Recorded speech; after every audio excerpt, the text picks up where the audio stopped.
अस्सलाम वालेकुम 10 क्लास। आज का हमारा टॉपिक है स्ट्रक्चर ऑफ किडनी। लास्ट हमने टॉपिक स्टार्ट किया था यूरिनरी सिस्टम ऑफ ह्यूमन। तो उस यूरिनरी सिस्टम में किडनीज जो है वो मेन ऑर्गन्स हैं। सबसे पहले किडनी फ़िल्टर करेंगे यूरिन को, फिर आगे जो है वो यूरेटर यूरिनरी ब्लैडर तक जाएगा। तो सबसे पहले हमें पता क्या होना चाहिए, किडनी का स्ट्रक्चर। ओवरऑल अगर हम देखें तो किडनीज कैसे होते हैं, बाहर से हम अगर देखें तो हमें कैसे नज़र आते हैं, ये dark red bean shaped organs हैं ये। अब बीन क्या होती हैं, फलियाँ, जैसे लोबिया के बीज की शक्ल के होते हैं। तो ओवरऑल अपीयरेंस क्या है इनकी, डार्क रेड बीन शेप्ड हमें ये नज़र आते हैं। अगर हम इनका लॉन्गिट्यूडनल सेक्शन देखें तो हमें इनकी लेंथ क्या नज़र आएगी। अगर हम इस तरह से इसका लॉन्गिट्यूडनल सेक्शन देखें,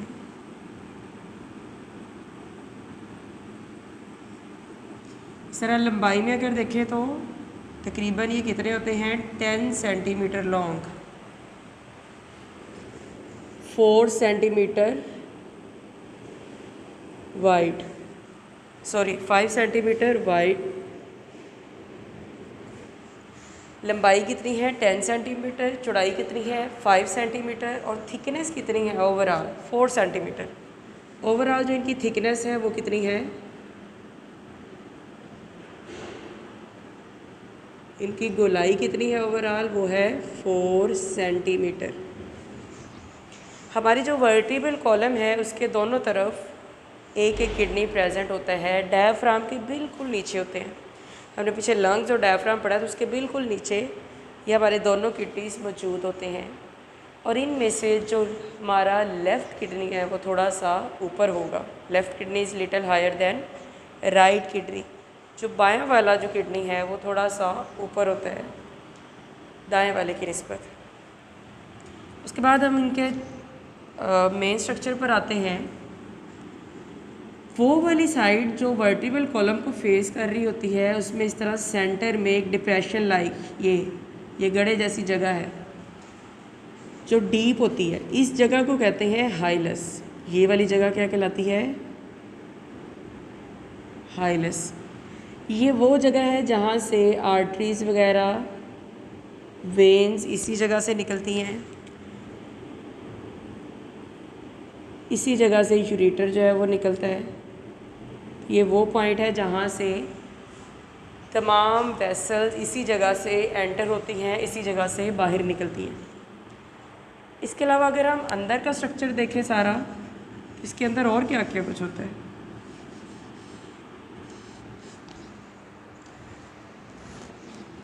किडनी में कुछ इस तरह के पिरामिड शेप के कुछ स्ट्रक्चर्स होते हैं जिन्हें कहते हैं रीनल पिरामिड्स।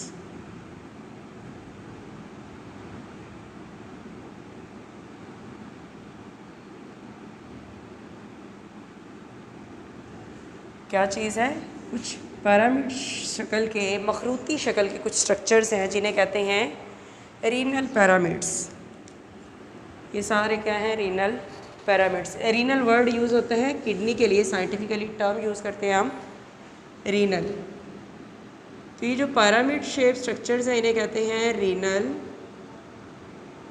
पिरामिड्स।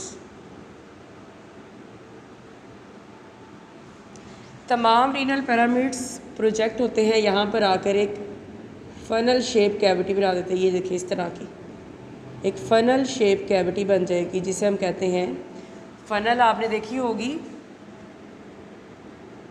केमिस्ट्री के ऑपरेटर्स में, इस तरह से फ़नल है। तो यही वाली फ़नल शेप, इस तरह से ये कैविटी बन रही है। इस जगह को, ये जो खाली जगह है फ़नल लाइक, इसे कहते हैं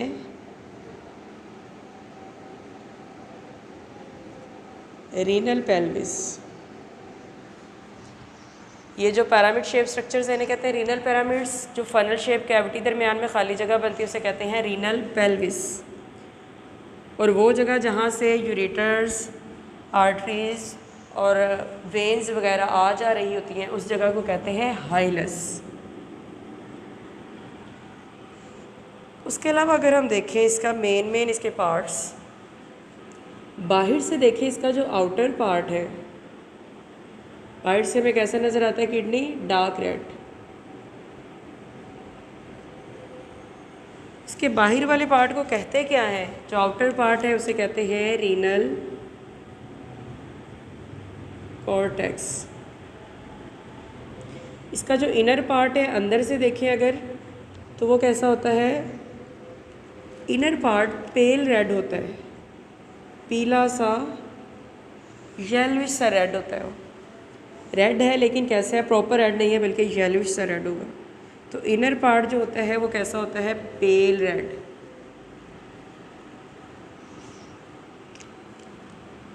उसे कहते हैं रीनल मेडोला। अंदर वाला पार्ट जो है वो इसका क्या कहलाएगा? Renal medulla. और बाकी के स्ट्रक्चर्स हम पहले ये पढ़ चुके हैं। इनके अंदर और क्या क्या होता है?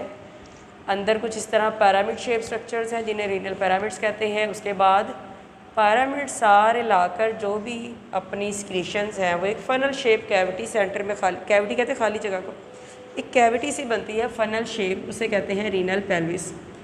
तो ये मेन इसका स्ट्रक्चर है किडनी का। अगर हम इसका फंक्शनल यूनिट देखें किडनी का, यानी अगर काम के लिहाज से हम इसका यूनिट देखें तो वो क्या है? Functional unit of kidney is nephron. Kidney का फंक्शन के लिहाज से जो उसका यूनिट है वो है नेफ्रॉन। तकरीबन एक किडनी में कितनी नेफ्रॉन्स होती हैं? Over 1 million. 1 मिलियन से भी ज़्यादा नेफ्रॉन्स होती हैं इन ईच किडनी। एक किडनी में, दोनों की नहीं बात हो रही।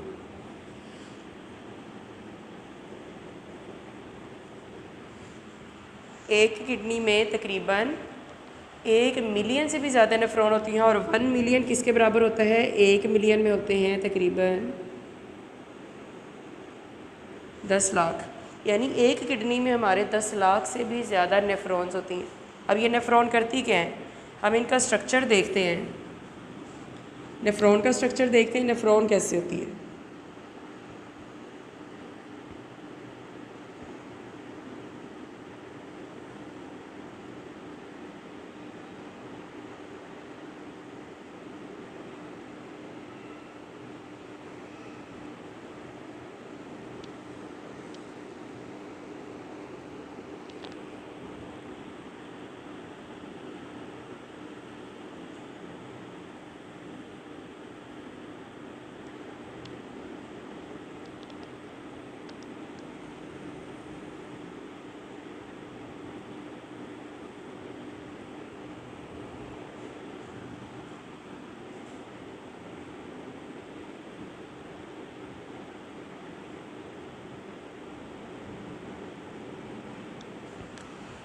ये हमने एक नेफ्रॉन का स्ट्रक्चर बनाया है।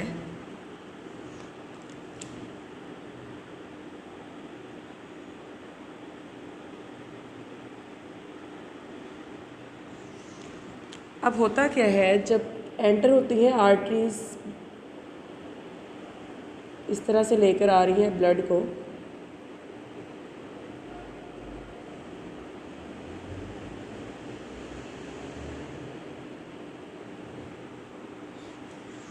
जैसे आर्टरीज किडनी में एंटर होती हैं वो फर्दर डिवाइड होती हैं छोटी छोटी नालियों में जिन्हें कहते हैं आर्टरियोल्स। जब ये आर्टरियोल्स का यहाँ पर क्या बनता है, एक जाल। जो नेफ्रॉन है उसके 2 पार्ट्स हैं, आपको नज़र आ रहा होगा। एक ये इतना सा पार्ट है जो ट्यूब्यूल शेप नहीं है, नाली नुमा नहीं है। उसके बाद जो अगला हिस्सा है वो सारा क्या है, नाली के जैसा है, ट्यूब लाइक है। तो नेफ्रॉन के मेन पार्ट्स कितने होते हैं? 2 मेन पार्ट्स हैं।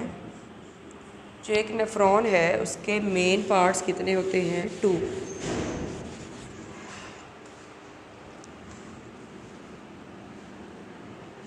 एक होता है रीनल कॉर्पसल, एक पार्ट का नाम है रीनल कॉर्पसल, एक का नाम है रीनल ट्यूब्यूल। ट्यूब से ही हमने इसका बना दिया है ट्यूब्यूल। और पहला पार्ट जो है जो ट्यूब लाइक नहीं है उसे कहते हैं कॉर्पसल, रीनल कॉर्पसल। और अगला जो नाली नुमा हिस्सा उसे कहेंगे रीनल ट्यूब्यूल, जो ट्यूब लाइक है।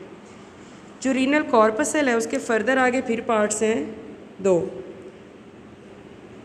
एक है ग्लोमेरुलस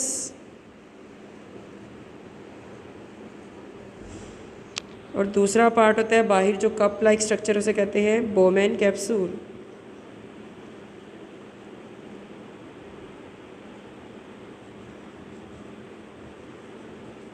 बोमेन कैप्सूल। अब ये यहाँ पे कौन से हैं डायग्राम में देखते हैं।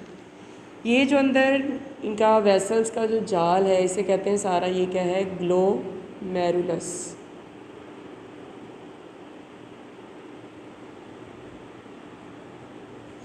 ग्लोमेरुलस के बाहर जो आपको ये कप लाइक स्ट्रक्चर नज़र आ रहा है ये क्या है, बोमेन कैप्सूल।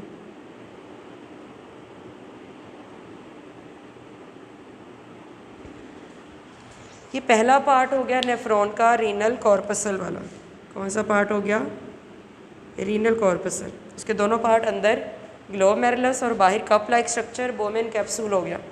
इसके बाद आते हैं रीनल ट्यूब्यूल की तरफ। रीनल ट्यूब्यूल के 3 पार्ट्स हैं। पहला हिस्सा है जो कि कन्वोल्यूटेड है यानी बलदार है। सेकंड पार्ट आता है जो कि यू शेप है। थर्ड पार्ट अगेन फिर कैसा है, कन्वोल्यूटेड यानी बलदार है वो भी। तो 3 हिस्से हैं उसके, कौन कौन से, उनके नाम क्या हैं।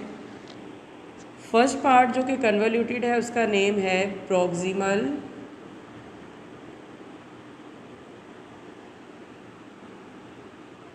Convoluted tubule. प्रॉक्सिमल का मतलब क्या होता है, पहला। कन्वोल्यूटेड का मतलब है बलदार, ट्यूब्यूल यानी हिस्सा या नाली। तो पहली जो बलदार नाली है उसका नाम है proximal convoluted tubule. Second part जो आता है ये सारा, इसे कहते हैं, ये सारा जो ओवरऑल यू शेप पार्ट है इसे कहते हैं loop of Henle.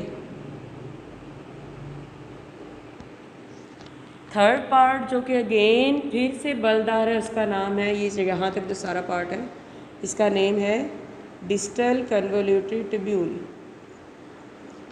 Distal convoluted tubule. Distal निकला है डिस्टेंस से, डिस्टेंस यानी दूर। डिस्टेंस का मतलब क्या होता है, फासले पर। ये दूर वाला हिस्सा है तो इसका नाम क्या है, डिस्टल कन्वोल्यूटेड ट्यूब्यूल। कन्वोल्यूटेड का मतलब क्या बताया, बलदार। प्रॉक्सिमल का मतलब क्या बताया, पहला। तो प्रॉक्सिमल का मतलब है पहला, कन्वोल्यूटेड का मतलब है बलदार और ट्यूब्यूल यानी हिस्सा। डिस्टल का मतलब क्या है, आखिरी।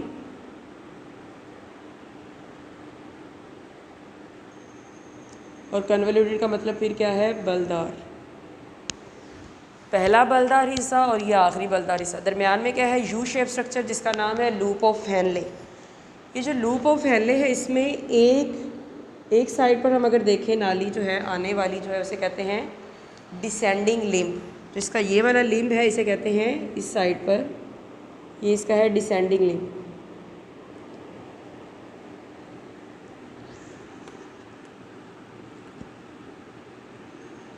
और दूसरी तरफ जो नाली है जो ऊपर की तरफ जा रही है उसे कहते हैं असेंडिंग लिम्ब।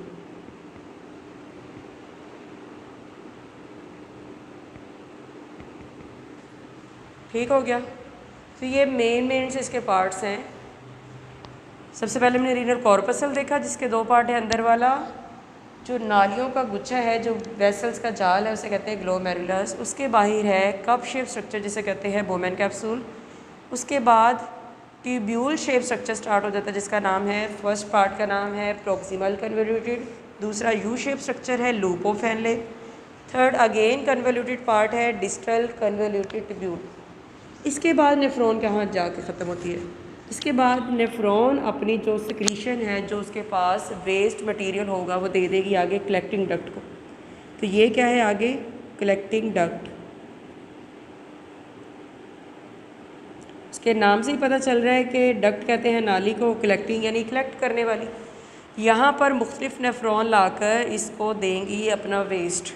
जो उन्होंने कलेक्ट किया हुआ है। तो हर नेफ्रॉन अपना अपना वेस्ट इस कलेक्टिंग डक्ट को देती है। इस तरह की बहुत सारी कलेक्टिंग डक्ट्स मिलती हैं। तो आगे किसको देती हैं वो वेस्ट? पेपिलरी डक्ट्स को।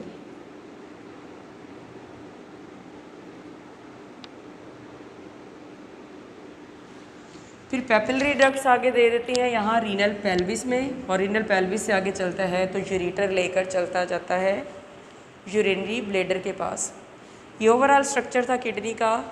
किडनी का स्ट्रक्चर भी जिसमें देख लिया, और उसका फंक्शनल यूनिट जो नेफ्रॉन है उसका भी स्ट्रक्चर हमने देख लिया। अब इसका हमने स्ट्रक्चर तो पढ़ लिया, नेक्स्ट जो फंक्शन है इसका वो नेक्स्ट डिटेल में पढ़ेंगे। अगर स्ट्रक्चर याद हो गया है तो फंक्शन कोई ख़ास मुश्किल काम नहीं है। स्ट्रक्चर में हमने क्या देखा था? ओवरऑल उसकी हमने लेंथ, विड्थ, उसकी शेप की बात की। उसके बाद हम आए, देखा कि उसमें एक डिप्रेशन लाइक जगह थी जिसको हमने कहा कि हाइलस। उसका आउटर पार्ट क्या कहलाता है? Renal cortex. इनर पार्ट जो कि पेल रेड होता है उसे कहते हैं रीनल मेडुला। इसके बाद इसमें कुछ पिरामिड शेप स्ट्रक्चर्स होते हैं जिन्हें कहते हैं renal pyramids. Funnel shape cavity आती है जिसे कहते हैं रीनल पेल्विस। नेक्स्ट हम आ जाते हैं इसके फंक्शनल यूनिट पर जो कि है नेफ्रॉन। और हमने देखा कि कितनी नेफ्रॉन्स थी? तकरीबन एक किडनी में 10 लाख से भी ज़्यादा, 1 मिलियन, ओवर 1 मिलियन यानी 10 लाख से भी ज़्यादा वो बनती है। नेफ्रॉन का अगर स्ट्रक्चर देखें तो उसके मेन 2 पार्ट्स होते हैं, रीनल कॉर्पसल और रीनल ट्यूब्यूल। रीनल कॉर्पसल के आगे फर्दर फिर 2 पार्ट्स देखे। रीनल ट्यूब्यूल के आगे 3 पार्ट्स थे, वो भी हमने डिटेल में देख लिए। जब ये नेफ्रॉन एंड होती है तो किसको देती है? अपना सारा जो वेस्ट मटेरियल है, कलेक्टिंग डक्ट और फिर पेपिलरी डक्ट्स, और उसके बाद आगे फाइनली रीनल पेल्विस और यूरेटर।